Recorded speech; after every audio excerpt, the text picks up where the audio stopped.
TV back here for yet another Tottenham update going into the last 24 hours of Tottenham news, and there's no better place to start than the injuries seem to be easing up for Tottenham Hotspur. And according to Ange Postecoglou in the press conference, and we've also just watched the training footage as well. It was a joy to behold that training footage. First day of school, that literally, it training. felt like the first day of pre-season or something. Like starting to see players that we haven't seen in so long on the training field. But in terms of what Ange Postecoglou has said, he said Vicario is back and available for selection versus Manchester United. Maddison and Udogie have also returned to training and are expected to be available for selection. Johnson and Timo Werner have both returned to training this week and are edging ever closer to returning to the field. Odegaard has also returned to the grass, but caution will be taken with his reintegration after a lengthy spell on the sidelines. However, Romero, Van der Ven, Dragusin, Solanke and Richarlison all remain sidelined for the game this weekend. Mickey, Kuti and Dom, we're looking at the next 2 to 3 weeks for them. So, yeah, seeming though a lot of players are already back on the pitch in terms of the training field, and then some others are expected over the next 2-3 weeks. So, you know, touch wood, barring no other injuries that we get, which seems unlikely at this point, but, you know, barring no other injuries that we do get over the next couple of weeks, in 2-3 weeks, we could have a clean bill of health. Yeah, I do wonder, probably not Odegaard, but I do wonder with Brennan and possibly Timo, they did seem to be involved in like the rondos and things like that, and they did seem to be with the team, so I wonder if they'll be involved at all on the weekend. But at the moment, it just definitely seems like the other three for sure. From what Ange was saying, he said that Vicario and Maddison are definitely fit to start. When he went to Udogie, he was a bit more vague on Udogie, so I don't know whether he'll come straight in or again he'll be on the bench. But it's just so great that these players are back involved with the team. I think you can already see around the training ground, it's giving everyone a bit of a lift. And Maddison's being his bubbly self. You can see he's having a laugh with a lot of the players. There was an Instagram post with Tell. He was taking Tell's phone, and him and Gray were taking pictures and clogging up Tell's photo gallery. So there seems to be a bit more of a feel-good factor around the place at the moment, which is going to be needed. But interesting stuff on Van der Ven. He was saying, look, he's maintaining that he hasn't re-injured himself, and that he basically, after the Elfsborg game, that was kind of, he claims, a bit of a litmus test to see where he was at, and he, after complaints of not feeling right, they just wanted to be super cautious, and they're also taking external advice, they're saying, on Van der Ven about how he can make sure that he can maintain his level for long spells, and as an athlete, in a very specific athlete that he is, in terms of the speed he runs at, his height, all these different things. He said that, you know, the next 2 weeks is, in the comparison, compared to maybe his long-term career, it's not that significant, and they want to get this right. But a lot of people are saying that it's damning indictment on the medical team that they have to seek external kind of specialist on Van der Ven rather than, you know, dealing with the issue in-house. What do you feel about that? Yeah, I mean, the reality is with Van der Ven, like you say, with the kind of athlete that he is, and his problems do predate Tottenham Hotspur, let's be real here. He got a major hamstring injury at Wolfsburg. Who knows, if he carried on at Wolfsburg, he could have, you know, had these problems. We don't know.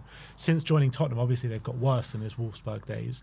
So as we all know as well, the current situation with the medical team, they've put on LinkedIn that they're looking for some, and I think it's only right to seek specialist advice on Van der Ven, because he's such a special player.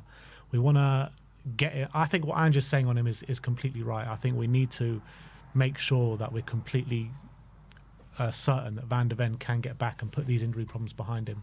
So, yeah, I'm completely with Ange when he's saying, you know, these next 10 days or these next 2 weeks will be pretty insignificant if we can get Van der Ven back and playing for us week in, week out. Yeah, and also, you got to remember when we had Harry Kane, I don't remember if he had any hamstring issues before. I think he had a few, and then he tore it under Mourinho. He was out for a good 3 to 6 months, and then I don't think he had another hamstring issue after that. I think we sorted the problem. I think he had surgery. And they are different players, though. They're different. I take that point, but I'm just saying, like, there's evidence there that even if someone's having some hamstring issues, maybe it can be solved. But you're right, Van der Ven does a lot of running. We play a different system, all these different things. So it's a different scenario. But it's also the case of Harry Kane with his ankles. He had big ankle problems. You know, he was getting a big ankle injury, you know, once a season at one point. And then suddenly, I do think they actually seeked external advice with Harry Kane with the ankle injuries as well. And then once they did that, he kind of put that in the past as well. One interesting thing about Romero and Van de Ven is he's maintained that they both have been training over these last few weeks, and he said there's evidence of it.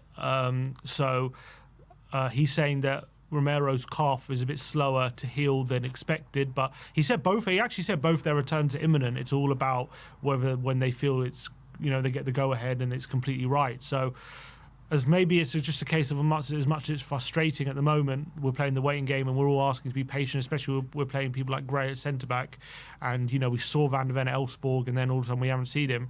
Maybe it's just we have to just be patient and not rush things, but it is definitely frustrating as a fan. But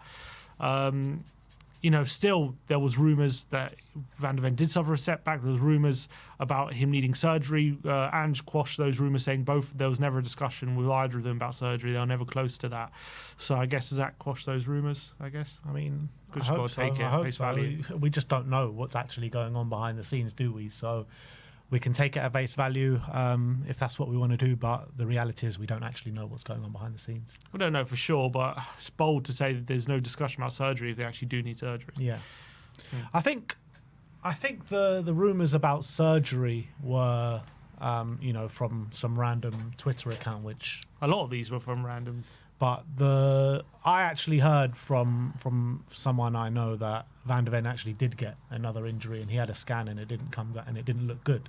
So I don't know. I think from what I believe is that he did kind of tweak something after that Elfsborg game, but hopefully it doesn't seem as significant to keep him out for a long time. It was interesting because he was doing an interview after the Elfsborg game, wasn't he, with the Spurs media team, and he said he felt great. Apparently the tweet came in training, but maybe it was training. Yeah. Anyway, look, let's hope we get them back definitely for that Europa League run. He was also asked if... That's what it is, though. Like, do you feel like if we were actually embroiled in a relegation battle, let's say we lost that Brentford game and we were actually edging closer to that relegation battle, that they might try and rush them back a bit more?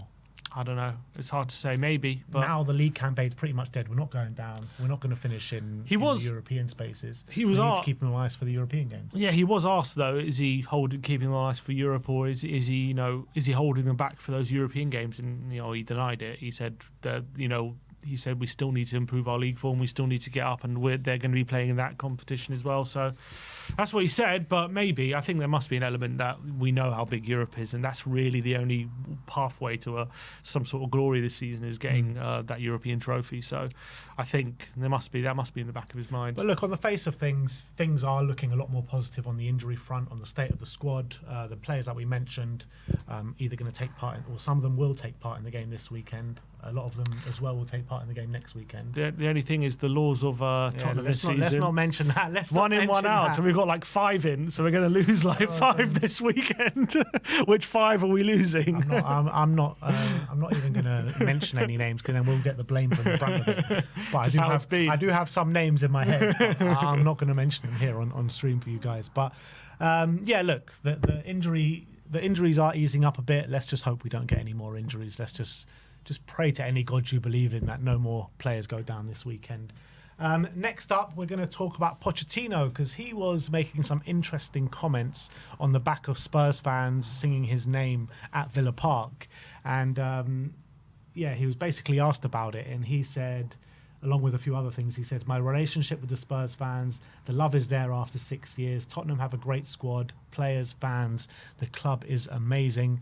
He's never one to shy away from showing his love for Tottenham Hotspur, is he? Maurizio Pochettino. There has been an ITK where, however you want to view ITKs, this one's supposed to be a tier 1 ITK, and he says that Poch is itching to get back to Spurs and he will drop anything to get back into the hot seat. He'll drop it all. He'll drop it at the what's called drop of a hat. Yeah. He'll come back. Blink of an eye. I don't know whether I believe it or not, but obviously Poch.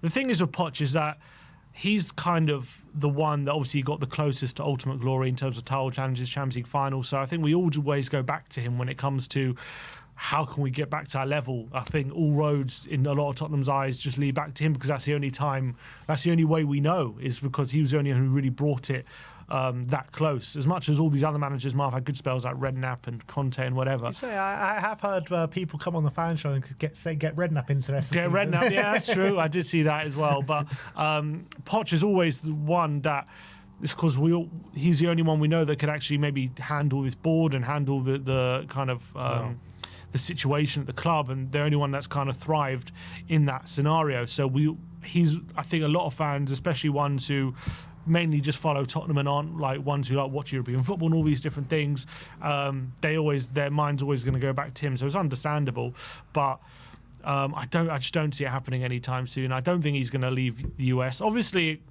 it's probably his best time in his career as well. So I'm sure he looks at it fondly. He says what a great club it is, and all of it is, it's ready to, it's all set up to challenge. He was asked about Ange and the troubles going on at Tottenham. He's saying, he's having a tough time with it at the moment. That happens in football. You have low times. I'm sure they'll get better again. But when he was answering it, there was like a little glint in his eye, like, I could be doing a better job. You can just see it. I don't know. There was something about it, like the way he was saying it. But that was obviously just me reading into the situation. But I'm sure one day, you and everyone else. Yeah, I'm sure one day he would come back if the situation surprised it. I think so.